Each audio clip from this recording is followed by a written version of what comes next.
안녕하세요. 늘 그렇듯이 힘이 너무 넘치고 감사가 되어지는 그런 예배 시간이었죠. 한 주간 동안 그리스도 이름으로 연장해서 많은 응답을 받으신 줄 믿습니다. 구원받은 자의 축복, 오늘 공과 제목인데요.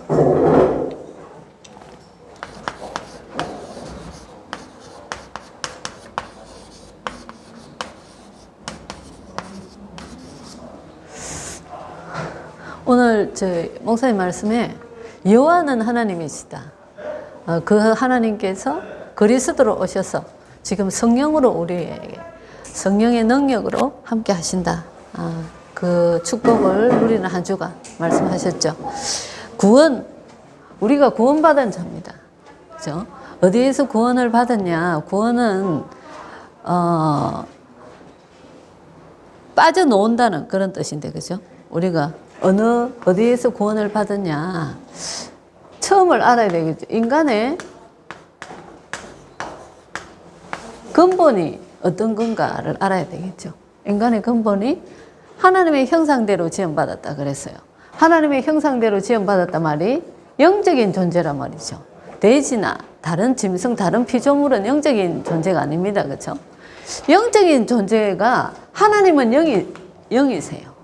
우리 눈에 안 보이시죠? 그죠? 사단이 눈에 안 보여요. 근데 역사하고 있단 말이죠. 천사가 눈에 안 보입니다. 그죠? 우리 사람의 영은 눈에 보이지 않습니다. 근데 영이 있죠. 이렇게 영적인 존재를 구분할 수 있는데, 하나님처럼 하나님의 형상대로 지음받았다. 영적인 존재로 창조됐다. 그래서 하나님 은혜 안에서 세상을 정복하고 다스리는 그런 만물의 영장으로 하나님이 우리를 창조하셨죠. 하나님께서 우리를 창조하셨는데, 창세기 3장에 보면 창세기 2장 17절에 하나님이 약속하셨어요. 나와 함께 있어야 되는데 네가 나를 떠나는 날 죽는다라는, 완전히 하나님과의 단절된다는 의미로 창세기 2장 17절에 선과 악을 알게 하는 실과의 나무는 먹지 말라고 했어요. 그럼 너 정령 죽으리라 그랬는데, 그 말이 무슨 말이냐? 하나님과 사람과의 관계가 단절이 된다는 말입니다. 그런데 사단에게 속아서 하나님을 떠났죠, 인간이. 그래서 창세기 3장 사건이다. 그죠? 3장 1절로 6절에. 이때부터 신분이 요한복음 8장 44절, 하나님 떠나서 하나님 떠나게 만들었던 장본인 사단의, 요한복음 8장 44절에 보면 너희 아비 마귀의 자녀가 되어버렸어요. 그죠? 마태복음 11장 28절에 보면 사람들이 많은 종교 생활을 해요. 영적인 존재이기 때문에 하나님을 만나고자 하는 본능이 있어요. 그 행위가 종교 생활을 하게 되죠. 그런데 마태복음 11장 28절에 수고하고 무거운 짐진 자들아 다 내게로 내가 너희를 편히 쉬게 하리라. 종교 생활하는 자체가 짐이라는 겁니다. 또 하나의 짐을 지는 거죠. 그죠? 그래서 그 속에서 사도행전 10장 38절에 마귀에게 눌린 자, 사람들이 우울증, 공황장애, 정신병, 멘탈 이런 문제가 굉장히 지금 많이, 그래서 앞으로 정신병동이 될 거다 이렇게 얘기할 만큼 그렇죠. 그죠? 그것만 오는 게 아니고 사도행전 8장 4절로 8절에 육신적인 엄청난 문제, 인간관계 깨지고 경제적인 문제, 많은 질병, 많은 문제들이 오게 된단 말이죠. 누가복음 16장 19절로 31절에 절대로 행복이 없어요. 하나님 떠나고 나니까. 그런데 평생 지옥 같은 삶을 살다가 출애굽기 20장 4절로 5절에 한 번 지옥을 가는데 사람이, 그죠? 그런데 사단이 가야 되는 지옥에 사람이 간단 말이죠. 이 사람을 잡고 있었던 영적인 문제가 그대로 후대하게 그대로 전달되어진단 말이죠. 저는 목회자 가정에서 자랐어요. 태어나기 전부터 교회를 다녀요. 뱃속에서부터. 그런데 열심히 신앙생활을 했어요. 종교생활을, 올바른 복음을 모르고 종교생활을 했죠. 그래서 주님이 수고하고 무거운 짐진 자, 종교생활 자체가 그렇게 힘들다라는 겁니다. 복음 없이 종교생활 하는 자체가. 그죠? 그런데 굉장히 우울했어요. 절대 행복은 없었고 하나님이 나와 하나님과의 관계가 있는 게 하나님 멀리 계신 하나님. 너무 우울하고 늘 불안하고 그랬어요.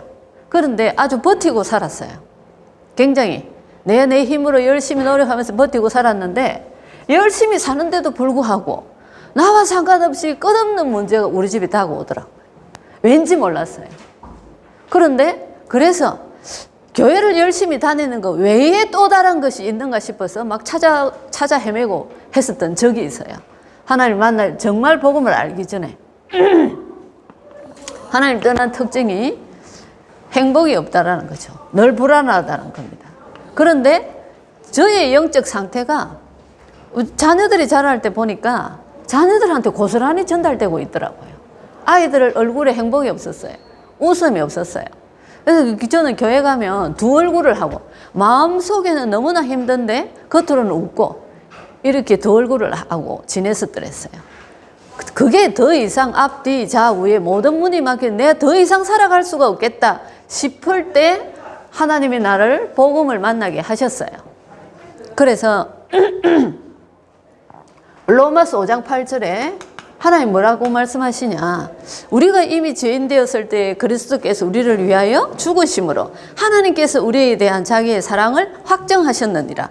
우리는 하나님 떠났는데 죄인 되어 있는데 하나님이 우리를 건지실 계획을 가지시고 하나님께서 우리를 사랑하심으로 그리스도를 우리에게 보내셨다. 그 말입니다. 그죠? 그래서 예수님이 창세기 3장 15절에 인간이 하나님 떠날 때 주신 답. 여자의 후손이 뱀의 머리를 상하게 할지라 답을 주셨는데 그분이 오셨어요. 마태복음 16장 16절에 주는 그리스도시여 살아계신 하나님의 아들이십니다. 십자가에서 하나님 떠나서 하나님 만날 수 없는데 요한복음 14장 6절에 내가 곧 길이요 진리요 생명이니 나로 말미암지 않고는 아버지께로 올 적 없다. 하나님 만나는 길을 여셨어요. 제가 테이프를 딱 들으면서 제가 몰랐던 것을 발견하게 됐어요. 내가 뭘 모르고 교회를 다녔나?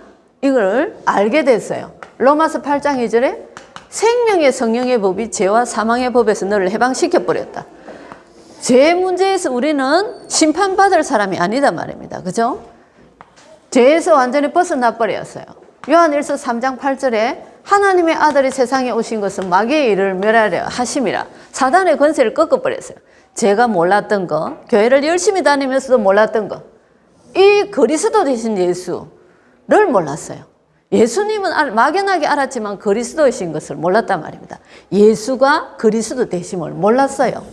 그리고 눈에 보이지 않는 사단이라는 존재가 있다는 걸 몰랐어요. 그래서 모르는 만큼 속고 당하고 눌려 있었던 거예요. 근데 메시지를 딱 들으면서 처음 저는 알게 됐어요. 아, 내가 뭘 모르고 교회를 다녔구나. 이걸 알게 됐어요. 그래서 혼자 새벽기도 와서 예수 그리스도를 마음속에 영접을 했어요. 너무나 간절하게 영접했어요. 하나님 내 삶의 주인이 되어다. 지금도 생각하면 너무나 가슴 벅찹니다. 그 시간을 생각하면. 삼청 본당에서 혼자서 예수 그리스도를 영접했어요. 아, 그러고 나서 그때부터 일어나는 일들은 제가 뭔가 형체를 만들어서 보일 수는 없지만은 얘기는 할 수 있어요. 간증은 할 수 있어요. 그죠? 그때 뭐가 씨앗이 하나 제 마음속에 탁 떨어졌어요. 그리고 이게 싹이 돋고 나무가 되고 가지가 나고 열매가 나고 하는 거는 저는 알 수 있어요. 그래서 오늘 목사님 무슨 말씀 하셨냐? 믿음. 믿음은 지식적인 믿음은 한계가 있습니다. 내가 처음에 보지 않고는 믿음이 생기지 않습니다. 그렇죠? 그런데 씨앗이 하나 탁 떨어지고 나니까 그 다음부터 일어난 역사는 앞에서 내가 열심히 교회를 다녔던 하고는 180도 다른 거예요. 그때부터 신앙생활이 시작되게 된 겁니다. 우리가 누구 자녀가 됐죠? 하나님 자녀. 고린도전서 3장 16절에 하나님이 내 안에 계시는 성전이에요. 어제 저녁에도 계속 제가 내 안에 계시는 하나님 묵상을 하다가 잠을 잤어요. 그래서 어제도 말씀하셨죠. 두 세계를 잘 알아야 돼. 육신적인 거, 영적인 걸 잘 알아야 된단 말이죠. 세계 나라를 잘 알아야 돼. 사단의 나라, 또 하나님 나라, 세상 나라 잘 알아야 돼. 세상 나라에는 누가 있죠? 예수님 오실 때까지 세상 나라에 눈에 보이지 않는 사단이 역사하고 있는 겁니다. 그래서 하나님의 은혜 없이는 이 세상에서는 살지를 못해요. 반드시 불신자의 6가지 이 상태 속에서 살아갑니다. 불신자가 행복하다? 일시적인 거예요. 절대로. 우리가 하나님 떠나서 살아보지 않았습니까? 절대로 행복이 없습니다. 고린도전서 3장, 내 안에 주님이 오셨어요. 그때부터 나를 인도하세요. 요한복음 14장 26절, 우리의 생각까지도 지키신다 했어요. 그리고 사도행전 1장 8절에 성령께서 역사하셔서 우리가 기도할 때마다 응답받을 수 있고 하나님의 성령으로 충만히 우리 삶에 역사하신다고 그랬어요. 그래서 우리가 하나님 앞에 기도하는 거예요. 지난주에도 한 현장을 갔는데 아주 시급한 현장이에요. 시급한 만큼 기도해라. 다니엘이 3번씩 기도했던 것처럼 오늘부터 3번씩 하나님 앞에 기도해라. 하나님 다니엘에게 보내셨던 그 천사를 보내주시고 기도해라. 3번씩. 그래서 체험해봐야 될 거예요. 하나님 어떻게 역사하시는지. 반드시 우리의 기도에 응답하십니다. 눈에 보이지 않는 천사를 하나님 동원하십니다. 히브리서 1장 14절에 천사는 우리에게 섬기는, 구원받은 자들을 섬기는 영이라고 그랬어요.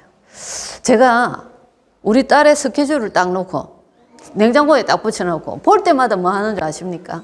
주의 천사가 하나님 천군을 동원하여 주시고 천사를 동원하여 주고 하나님 성령으로 충만히 역사하시고 생각날 때마다 기도합니다. 주의 천군 천사를 동원. 아니 하나님이 사단도 있고 천사도 있는데 안 하는 바보죠, 그죠? 하나님 우리가 오늘 가는 길에 하늘 군대를 동원하시고 기도 그것밖에 없어요. 믿음은 바라는 것들의 실상이요 보지 못하는 것들의 증거라고 그랬잖아요, 그죠? 주의 천사, 눈에 보이지 않는 흑암시를 계속 걷고 있습니다. 마가복음 3장 15절, 권세를 우리에게 주셨어요. 그리스도 이름으로 계속 그분에게 그랬어요. 하나님 성령으로 역사하시고 우리 가정의 경제를 잡고 있는 흑암의 세력은 예수 이름으로 떠나라. 계속 기도해라. 이미 사단은 떠나가야지 되는데 경제를 잡고 있는 주의 천사를 동원하시고 주의 천사를 동원하시고 흑암 꺾고 기도해라. 안 믿어지세요? 안 보이니까 안 믿어지는 건데 체험하고 나면 믿어지는 겁니다. 하나님이 이런 권세, 신분과 권세를 우리에게 주셨어요. 그죠? 그래서 우리는 뭐죠? 천국 시민, 빌립보 3장 20절에 우리는 천국 시민이에요. 이 땅에서 하나님 자녀로 살다가 하늘나라 가는 겁니다. 그래서 세계복음화에 마태복음 28장 18절로 20절에 세계복음화의 정인으로 하나님은 우리를 세우시는 겁니다. 그런데 이게 지금은 다 믿어져요. 그리고 이 속에서 말씀 흐름이 있죠, 그죠? 말씀과 기도의 흐름이 있어요. 예배 시간에 하나님이 말씀을 주세요. 이 말씀을 가지고 기도하는데 흐름이 있어요. 오늘 이번에 이만큼 응답받고 나면 그 다음에 하나님 하실 일이 보이는 거예요. 그거 보고 기도합니다. 계속 이렇게 우리 인생의 흐름이 말씀과 기도의 흐름을 따라서 우리 인생이 흘러가는 겁니다. 그걸 잘 보시고 예배 시간에, 그러면 예배 시간 올 때마다 하나님이 오늘은 이 문제가 내 현장에 있는데 무슨 말씀을 주실까? 기대하면서 오게 되죠, 그죠? 이게 그래서 예배 속에 모든 게 다 들어있다 말씀하시죠. 어떻게 이 축복을 누리나? 그리스도로 충만해야 된다. 예전에 나가 아니에요. 내는 죽었어요, 그죠? 근데 내 안에 그리스도가 계세요. 그러면 그분 인도를 받는 게 우리는 승리하는 길입니다. 그리스도. 아무것도 미리 결정을 안 하는 거예요. 하나님이 하시는 것을 따라가는 겁니다. 기도하면서 하나님이 여시는 만큼 따라가면 되는 거죠, 그죠? 마음과 생각, 우리가 하나님 떠나 있어서 이곳에 있을 때의 12가지 체질이죠. 이 생각이 바뀌어야 됩니다. 생각이 바뀌면 마음이 치유되어진다 그랬죠. 그죠? 생각, 묶여있는 생각. 그거 누가 주는 생각이냐? 사단이 주는 생각. 하나님 떠나 있었던 그 생각. 그게 바뀌어져야지 돼요. 그죠? 말씀으로 충만해야 된단 말이에요. 그죠? 마가복음 11장 24절에 기도하고 구한 것은 받은 줄로 믿으라. 하나님이 완벽하게 역사하십니다. 얼마나 그렇게 했으면 오늘 말씀에 그렇게 말씀하셨죠. 안에 악한 재판관이라도 계속 얘기하면 들어주는데 하나님이 심지어 하나님이실까 보냐. 아니 기도 안 하니까 기도하라고 이렇게 말씀을 주시죠. 그죠? 무엇이든지 뭐로 해결해라? 기도로 해결해라. 이 땅에서 잘 하셔야 돼요. 사단의 나라, 하나님의 나라, 또 세상 나라. 세상에는 눈에 보이지 않는 사단이 있습니다. 우리는 영, 육 두 가지를 잘 알아야지 돼요. 그래서 영적인 세상에서 흑암의 세력이 무너지면 하나님 나라가 임하는 겁니다. 그래서 우리가 생각하는 게 예수는 그리스도인데 이 그리스도께서 임하는 하나님의 나라. 성령님께서 충만히 역사하시면 이 흑암이 다 무너진단 말이죠. 138, 그래서 138의 비밀이라는 겁니다. 이번 주도 우리 현실 속에 많은 문제들이 있을 수 있죠. 그죠? 인간관계, 경제 문제, 여러 가지 문제들이 있을 수 있는데 이 문제가 육신적인 눈으로만 보지 말고 현실적으로 그 문제를 보셨으면 그 안에 눈에 보이지 않게 그 문제들을 잡고 있는 흑암 세력. 또 이 문제 속에 하나님의 계획이 뭘까? 하나님이 반드시 허락하신 것만이 역사하는데 말이죠. 우리의 생사화복을 하나님 주관하시는데 이 문제 속에 하나님의 계획이 뭘까?를 생각하시고 말씀 속에서 기도하시면서 인도받고 응답받고 정인되시는 한 주간 되시기를 바랍니다. 기도하겠습니다. 하나님의 자녀로 살게 하신 것 감사를 드립니다. 우리는 하나님 앞에 아무것도 한 거 없는데 하나님 무조건 선택하셔서 하나님의 은혜로 말미암아 구원받고 정인되게 하시고 영을 살리는 영원한 하나님의 자녀로 살아갈 수 있는 영을 살리는 하나님의 그리스도의 대사로 우리를 부르신 것 너무 감사를 드립니다. 이번 주도 귀한 말씀을 주셨습니다. 여호와 하나님이 그리스도로 오셔서 성령으로 충만히 역사하신다고 하나님 말씀하셨는데 그 말씀 잡고 우리의 모든 문제와 사건 속에 한 주간을 살아가는 속에 하나님 정인되는 증거를 하나님 허락하여 주옵소서. 그것을 위하여서 말씀 잡고 기도가 되어지게 하시고 기도할 수 있는 힘을 허락하시고 하나님 우리에게 믿음을 허락하셔서 정말로 삶 속에 하나님을 바라보는 24시 기도 속에 참 증인으로 설 수 있도록 성령으로 역사하여 주옵소서. 예수 그리스도 이름으로 기도드립니다. 아멘.